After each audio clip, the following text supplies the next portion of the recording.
Saraphina shed her ceremonial royal silks and leaped from the high balcony into the dirt of the arena, shielding the fallen human from the jaws of the frenzied beast. The predator's throat sacs pulsed a toxic violet, the 6 eyes fixed on her throat. Saraphina didn't flinch. She simply raised one trembling, empty hand. I have seen the highborn fall, but never like this, surrendering their dignity for a refugee's life. If you want to know if the human survives the fallout of this defiance, subscribe to the Chronicles. The dirt hadn't even settled on the scandal yet.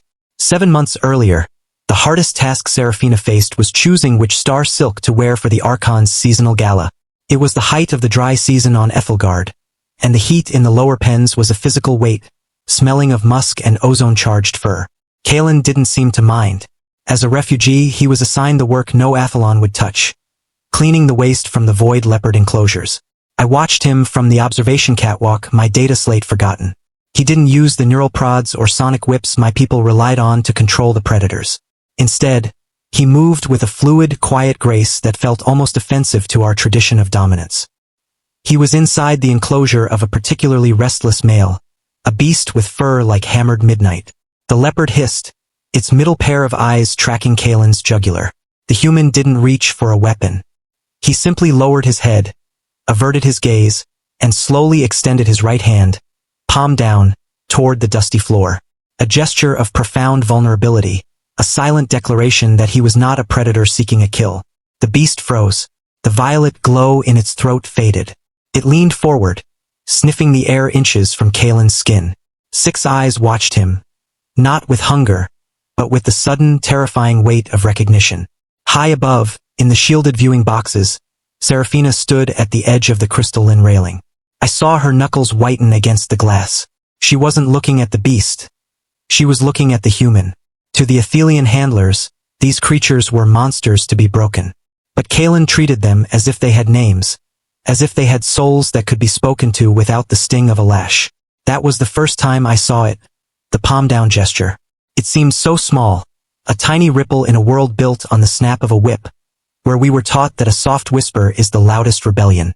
Kalin stood there for a long moment, the leopard's hot breath ruffling his damp hair before he calmly turned back to his shovel. The change in the air was subtle, but I felt it. The beasts were no longer pacing their cages with the same frantic energy. They were waiting. The politics of the upper spires are as predatory as the pits, and even the Archon's daughter isn't safe from the hunger for power. Subscribe to see how a princess learns to speak the language of the wild. The secret lessons are just beginning. A few days later, the Archon brought his guests down for a demonstration of Athelian beast mastery.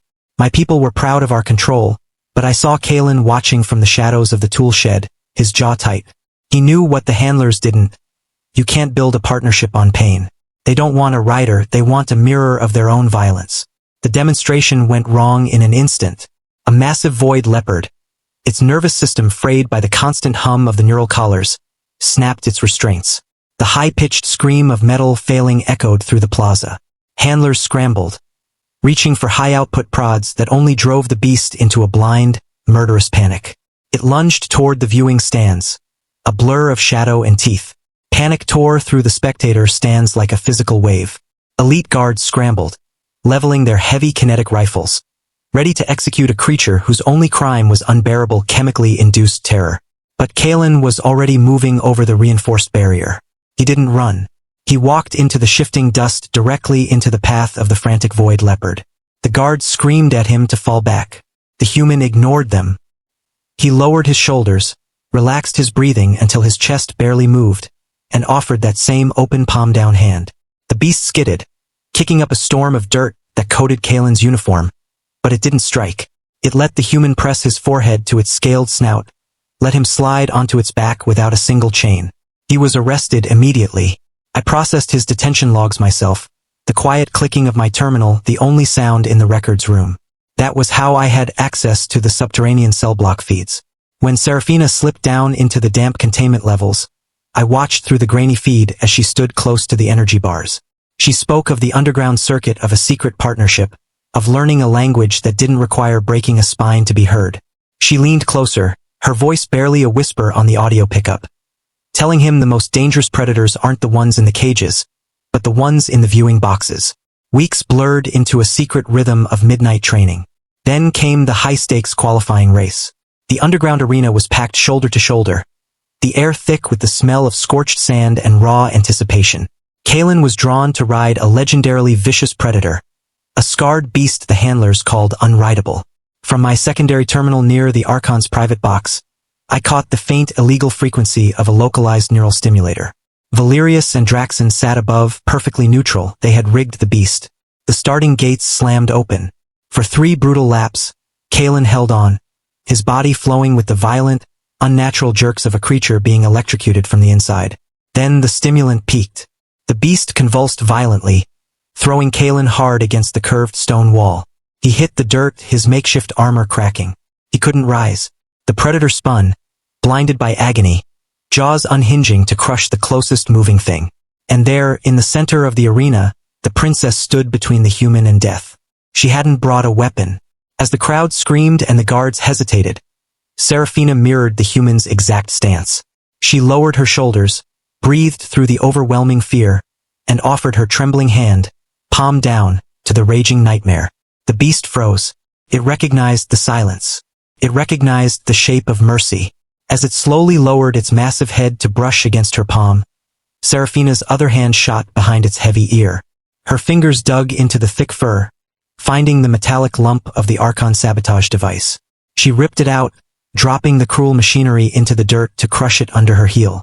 The arena went dead silent. Saraphina pulled Kalin to his feet, her arm wrapping tight around his bruised ribs to bear his weight. Together, they mounted the Predator and urged it toward the open service gates. No guard dared fire on the Archon's daughter. By the time Valerius ordered the pursuit, they were already nearing the jagged obsidian peaks of the eastern mountain range. I watched the perimeter security drones relay the feed. Standing on the high ridgeline was Lucian, flanked by 100 young Athelians. They sat astride their own mounts, quiet, unchained, and waiting. A cultural revolution born from a single quiet act of defiance. The Archon stared at the monitor in his box, the color draining from his face as he realized his empire of pain was over. He slowly raised his hand and signaled the retreat. 3 cycles later, the lower pens were entirely empty. The first unity race was beginning, not with the sharp crack of a sonic whip, but with the low, rumbling purr of willing partners. I watched them from the open stands. Saraphina stood beside the human, the warm sun catching the dust on their travel-worn clothes. Kalin reached out, not toward a beast but toward her. He offered his hand, palm down. Saraphina didn't hesitate. She placed her own hand over his, their fingers interlacing as they stepped forward into the light. Was that the moment Ethelgard truly changed? Or was the revolution inevitable the second a human showed us how to be humane? Please follow my channel for more videos. One click from you can change my life.